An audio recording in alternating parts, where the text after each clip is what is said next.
What's up, you guys? Welcome to another Lightshare Labs episode. This is Dom, and today we're going to be exploring another full-length environment process, this time utilizing one of the very first popular known AI techniques with NVIDIA's GauGAN tool. So I'll be going over this with Adrian again as we deep dive into using a single piece of reference. We're going to be painting on top of it and using a little bit of photo bashing to finish it up. So we hope you guys enjoy this one. Hit that like and subscribe button for more of this type of content. Let's jump into it.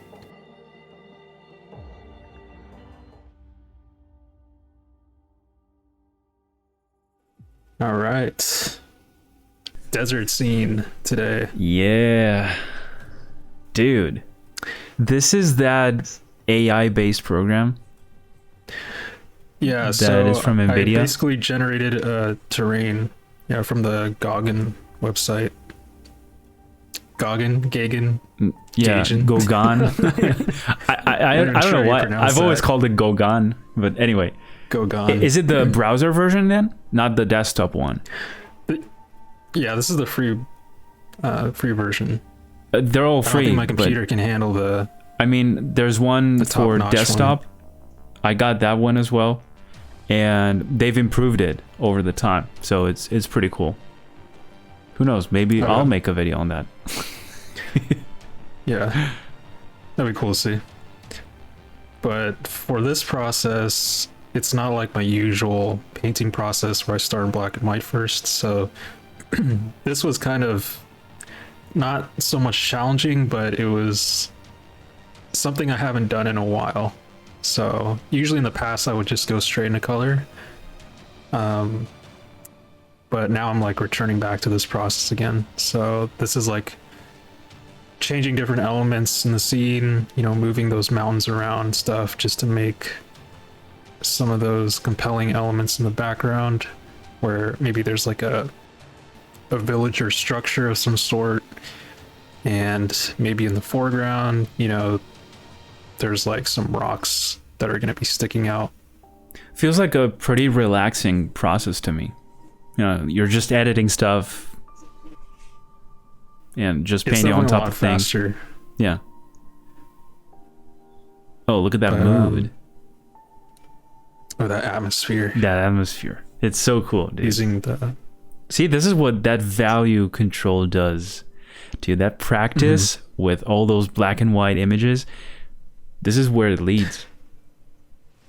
Yeah, it helps a lot. Yo, you're cropping it. That's cool. More cinematic. Yeah. I like how you started. You started tearing it apart and then you started to stitch it together. Yeah, I stretched out the sky and stuff and then started gluing it together. So nice. That's what I do with all my paintings, where I just cut a piece of the image and then I'll just pull out a part of it and then add on like different aspects. Yeah, and I see you're staying simple with the brushes too.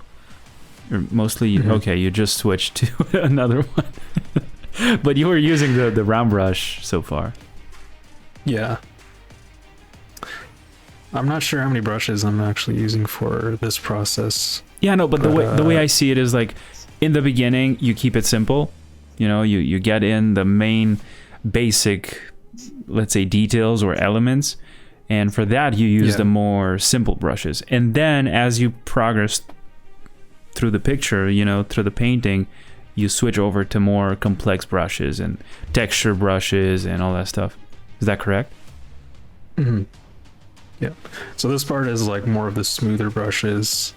And then as you can see, like in the sky, I kind of threw on that quick spackle brush just to kind of put in some of that texture. I was trying to get that watercolor effect within this process, but I don't know. Sometimes it works, sometimes it doesn't. You just have to see, experiment. But at this point, I'm trying to like figure out the scaling, like the distance between that background and what's going to be in the foreground. And here I'm just like using a little bit of paint bucket tool to sort of get a little bit of graphic shapes, and then I smudge it afterwards. Those edges. So cool. That's like to simplify some of those areas into like a more flat color. Yeah. To get rid of that complexity in zones you don't want any. Mm-hmm. And also, this light source is not the most conventional light source I'd work with, since it's kind of coming at us, you know? Mm-hmm. Usually my light sources are either from the left or the right side. But this one is like off in the distance. So Okay. the shadows can be hard to calculate if the sun is like right there in the center. Since you have to... I'll tell you what, this is my jam. This type of lighting is the one I love. I love this lighting too. You know why? Because like it gives you... Yeah, but it's all that rim light that allows you to pop so many silhouettes off from the background and stuff. Especially, I'm not sure if you're going to put any characters in this, but if you have any, like, it's going to look so dope with all that rim light separating it from the background and stuff. Yeah, for the main story, it's mostly just like a guy on his motorbike just riding off into the distance. Maybe he's going to the settlement to go trade some stuff or just to check it out. Maybe it's an abandoned settlement. Some people might have left this place. It's like an arid desert of some sort. So he's just on his cruiser and yeah. Keeping the story simple. Bro, but this is cheating. 'Cause the program is already doing it for you. Yeah, guys, don't use this program. I'm just showing you guys a sample, but don't do this. You just press a button and then that's it. Yeah. As you can see, that's not it. It gives you like an initial base to work with. But eventually you like still have to you still have to work with it to get it to the point where it matches your vision. So in this case, you know, maybe you could put like at the very end of the episode, like the main image that you got from the program and then the finished piece. So we can see like the initial point and the final step. Yeah. Maybe from for people to compare, you know, what does it look like at each step?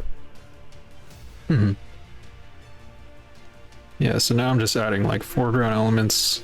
Obviously they're darker as they come towards us. And as we go back in space, it's going to be a little bit lighter. Yeah, but I see you always do this trick where it's sort of, it's like your style, you know, to kind of, I'm not sure how to explain it. This flat color, this gradient color, you know, all across one figure.